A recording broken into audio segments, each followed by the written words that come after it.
Komati jistira Tatalicious rinopera here. Kuri kunzi vamutarise vane new girlfriend yavo inonzi Karen Katsande ndiye ari kudya mari yependi. Welcome back to your channel. Please don't forget to like and subscribe. So Tatalicious angodecide kumuka makuseni kufuma bata jongwe muromo akati ari kuda kuexposa vamutarise ari kuti iye kubva vachinge vauraisa Moana nenyaya yekuti aidanana navo ndokuzongoshaika zviri mysterious. Ari kuti iye next kuchange kuri Karen. Ari kuti iye vamutarise in as much as vachizviita mutsvene asi vanofarira vasikana vanopfeka vakashama. Mudzimai wavo ari kupfekedzwa hembe dzemugubhururu achiita zvechechi asi vamutarise vachida tusikana twamanjuzu. So Karen uyu aripuwa advice kunzi dene akangwara achibata mari obva atovhura kake kabusiness nekuti anytime zvinogona kupera. Since iye Tatalicious atoexposa nyaya yacho ari kutaura zvakare akati ari kuda kubatsirana chero naLulu Muteke uyo ari kudanana nedhumbudhla renyika.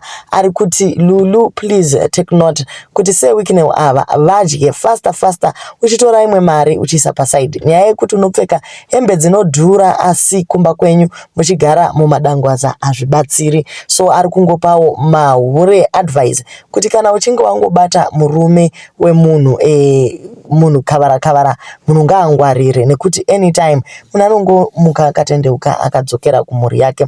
So vamutarise vari kunzi hapana chavachaita kuna Tatalicious in as much as vari mashamwari.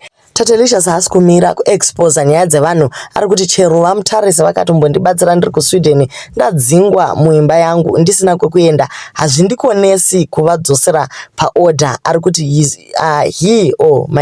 he's going to call him to order. Hazvina basa kuti vakatombodana nawo nepasaidi. Murume ane mudzimai wake akamuregerera kuti akawinza mwana ane 20 something years mumba naMwari uya. Upedza ipapo oramba achiita zvemabhishu emutaundi. Aiwa ndosaka Tatalicious ati she's going to take it or he is going to take it upon himself kuexposa nyaya dzavamutarise. So guys, ndo gist riri mumastreets kuri kunzi Karen ndiye ari kubata basa navamutarise. To leave your comments on what you think kuti umwe yenyika pamwe iri kudhomoka here kana kuti zvinenge zvangomusvikirawo musikana komana.